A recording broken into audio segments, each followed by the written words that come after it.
Hello，大家好，呢度係聽住瞓啊。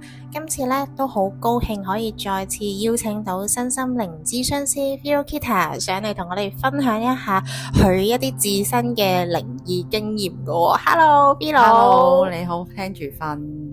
係。係啊，我有啲故事嘅。咁其實其中一個我準備咗嘅故事咧，就係有一次係我屋企咧 feel 到好似有啲嘢喺屋企啦，即係我嗰陣時就唔會話係嗰陣時未諗係鬼嘅。係。咁但係就淨係覺得好似周身唔聚財啊，因為我由細到大都係見到啲影喺度出咁，即係喺後邊掠過咁樣咁。其實我不嬲都唔懷疑嘅，跟住到某個位咧就真係搞唔掂。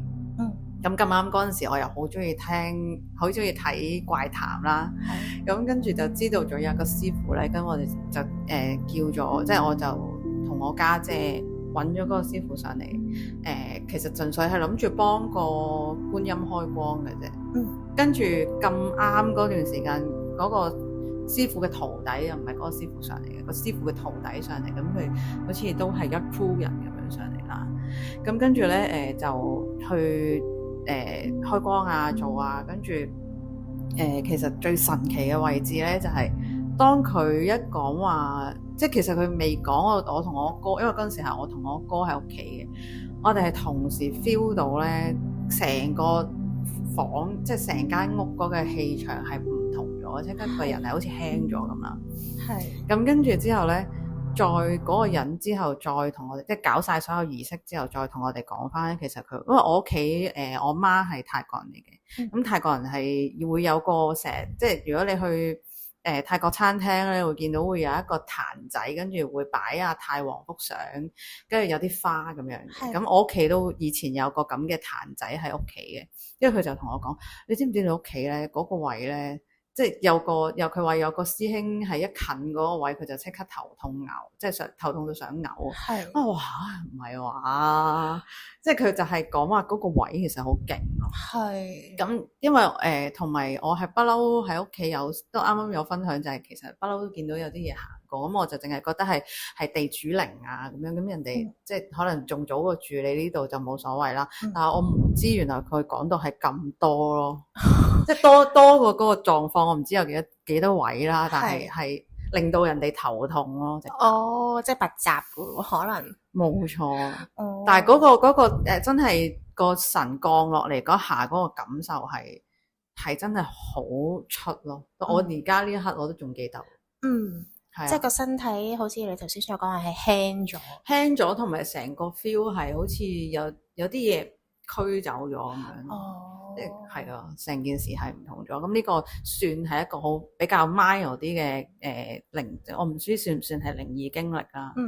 係啦。咁另外一個呢個就再重口味少少，係最重口味嗰個我擺最尾。好。咁另外一個就係又係我屋企發生嘅。咁話說我哥嗰陣時咧就學緊奇門遁甲。跟住佢咧就學知道某個時辰嘅某個位置，如果點檀香咧，其實係會有幫助呢個財運提升嘅。咁我就由佢做啦，跟住佢點啦，跟住我已經入咗房噶啦，我冇理到嘅。跟住突然之間我就咁開，因為我閂咗房門，一開門見到點解有個黑影嘅，跟住即係喺嗰個佢點嗰個檀香嘅前邊有個黑影喎。我係感受到佢嗰個高度啦。佢係高我諗佢160幾度啦。跟住就企咗喺前邊，就我睇唔到表情嘅。我冇另外一個嘉賓咁犀利，即係睇得比較仔細。我就淨係見到一個 shape 咁樣，跟住我就覺得係咪我眼花咧？跟住我就閂門，真係本能反應。退後閂門再開，係真係唔見咗嘅。跟住我就覺得，因為我又唔知係我真係眼花定咩，跟住我再同我屋企人分享嘅時候，佢哋 kind 我係眼花，但我好相信我嗰刻嘅見到嘅係應該係，即係佢可能八卦或者係，因為我屋企已經少咗裝香好耐嘅，咁可能突然間佢認為係開餐咁。都可能係。咁但係最後尾有冇透過呢個點香增加呢個財運，有冇印證到咧？可能點嗰個有咯，我就冇，都可能係，因為可能佢個念比較重咯。我係得益者咁，我又唔係好覺。即係我冇突然之間可能中六合彩嗰啲就未有嘅。咁不過我諗係另外一啲，因為其實財運有唔同嘅層次嘅。都係嘅，未必係真係以錢嘅方式呈現出嚟。冇錯。咁跟住最即係呢個已經係再 mild 啲啦。跟住有一次咧，就係我返到公司。係。我有一次係因為以前我返啲我以前喺 buying office 做嘅。咁跟住有一日咧係要星期六全間公司冇人咧，就要我同我姐，我個舊阿姐咧就返去開會先嘅。咁我好 sure 咧全間公司冇人，因為我係開門嗰個嚟嘅。咁第二個會出現嘅咧就淨係我個前阿姐嘅啫。咁我就係一開即係你返到公司第一件事就即係斟水啦。咁我就行咗去 pantry 嗰度。咁我行去 pantry 嗰陣時咧，又係斟水啦。跟住我 feel 到係有個人喺我後邊行過，跟住我就冇為意啦，因為我以為我姐翻嚟啊嘛。咁跟住，但係我翻到我個位咧，我見唔到我姐喎。我見到佢喺個門口都行入嚟，跟住我話：你啱啱到啊？跟住佢就即係總之佢形容佢係真係啱啱到啦。跟住我就嗰刻我冇話俾佢聽嘅，因為全日都要開會，我鬼事嚇佢啦。咁但係我就咁即係啱啱係真係有啲唔係同事嘅人行過咯。係，因為其實嗰陣時我間 office 咧，其實即係夜晚都會，因為我之前聽你有啲集數都係會有聲啊、打字聲啊、揭 file 呢啲係，因為我以前係會 OTO 到11點嘅，呢啲係不嬲都聽到嘅，咁我就唔理嘅。咁但係即係我係再實體啲咁樣，真係後邊經過嗰次係比較震撼，因為係朝早嚟嘅，好早啊。同埋係我諗應該係真係好實在，你先至會覺得係咪你個舊阿姐翻嚟？係啊，冇錯啊，所以就係。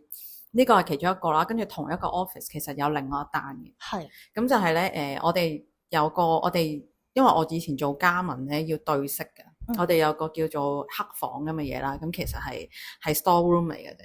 咁咧我哋嗰組咧就最多人會用嗰間房嘅。咁其中一個人咧係特別係專課對色嘅，咁佢就長期喺個黑房度。咁佢就有講話有時我都有人同我一齊去對色㗎咁樣，因為我哋就講笑啦。咁有我哋俾咗個名佢叫阿明，跟住咁我哋本身講笑啦。咁其實有時我都要去對色嘅時候咧，我係真係 feel 到人同我一齊對緊色嘅，但係間房得我自己。佢係喺你咩位置咧？有時係遠嘅，有時你係 feel 到喺我左邊耳仔隔離。哇，咁近！係啊，你係 feel 到。佢好似想俾 comment，但係我冇 get 到個 comment 啦，當然 get 到我就驚啦。咁但係真係 feel 到係有個人，你係即係你有人注視你嘅時候，你係 feel 到嘅。我係感受到嗰種注視嘅。咁所以我係冇咩必要，我都唔想入嗰間房嘅。一來同埋嗰間房係真係長期係黑暗㗎啦，因為佢要夠黑先對到色啊嘛。跟住。而呢個 feel 即係點解咁 firm 係真係阿明嘅存在？除咗係即係嗰個同事有講啦，其實嗰個同事講之前咧，我係 feel 到先嘅。咁跟住我哋幾個人入過嗰間房都係有同一個 result 嘅時候，你就真係知阿明係存在喺嗰間房度咯。所以係多方面確認，冇錯。所以跟住之後，我再去翻上一個古仔，我就喺度諗，其實嗰個喺我後邊經過嗰個，其實係咪阿明？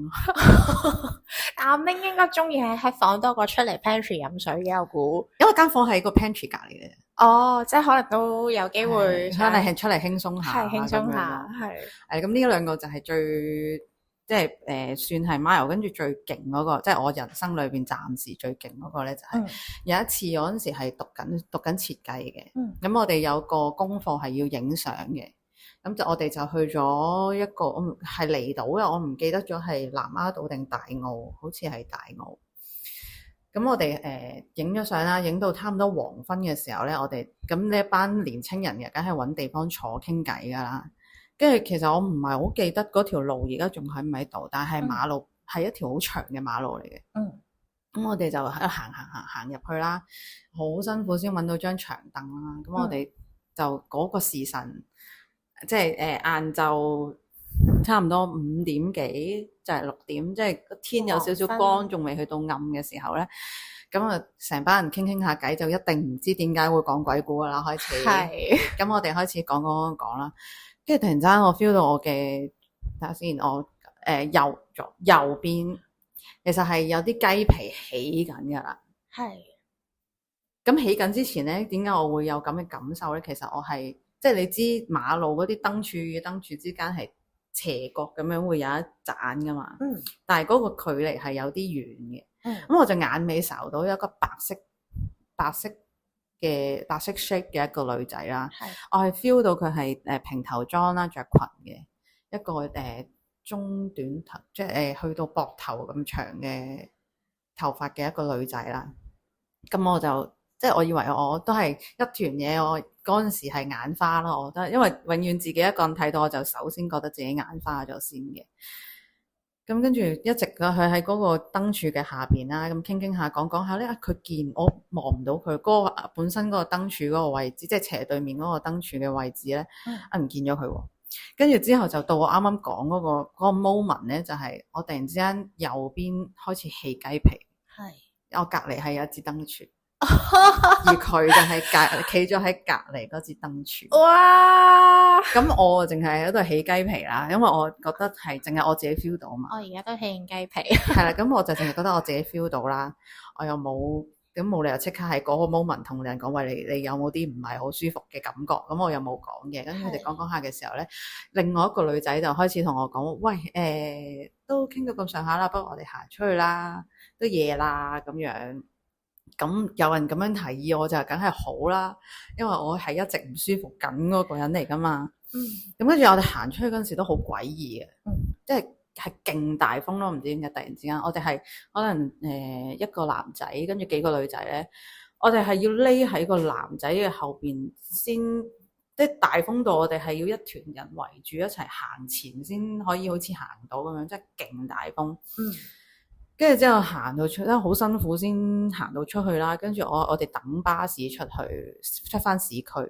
跟住我同另外個女仔講，即係提議話，不如我哋行啦。嗰個女仔講，跟住講翻，我話啱啱都有啲唔係好舒服哦。跟住佢話係啊，其實啱啱我見到乜乜乜乜嘅。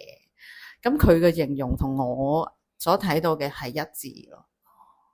即係其實我哋係集體見到朋友仔，都唔算唔知算唔算集體，因為我同另外啱啱提議走嗰個女仔咧，就2個見到啦，跟住其他都淨係話 feel 到起雞皮嘅。咁就但係之後我就冇再翻過去嗰個位置，因為一來揾唔翻啦，即係應該唔係去咗另外個結界嘅，純粹我揾唔翻嗰條路啫。但係我最貼身，亦都最有記憶嘅一個經歷。我都已經聽得好心寒，真係，真係好好笑。係，但係都真係幾得人驚，即係睇到嘅嘢係一致咯，同你個朋友。係啊，其實最我慶幸嘅就係有人 firm 到我唔係得我一個見到，或者係我唔係眼花，係真係見到啦。咁另外就係真係起雞皮嘅嗰下。真係覺得，即係佢係好近喺你隔離咁樣咯。因為平時係可能見唔到，即係我有次係勁大，即係去燒嘢食，我唔記得你係咪喺度。中學同學係喺嗰啲沙灘嗰啲 BBQ 爐。又係一路燒一路無聊傾偈，又係講鬼故咧。我有一啲印象。係跟住傾下好鬼大霧定唔知點樣噶嘛？跟住嗰度係我係 feel 到有嘢撩我背脊咯。因為我哋圍住個爐喺度講嘢噶嘛。咁我就係咁，除非隔離嗰啲人玩嘢嘅啫。咁但係我係真係 feel 到人撩我，或者係真係感受到，咦你傾緊偈啊？我哋一齊聽啊咁嘅感覺。所以我而家人大咗就會帶翻一啲信物去傍身咯，我自己嚇或者諗下有一個金色嘅罩住自己，保護自己都可以嘅。係好啊，多謝晒你分享啊 V 佬，我都好心寒。頭先你嚟到嗰個分享真係啊。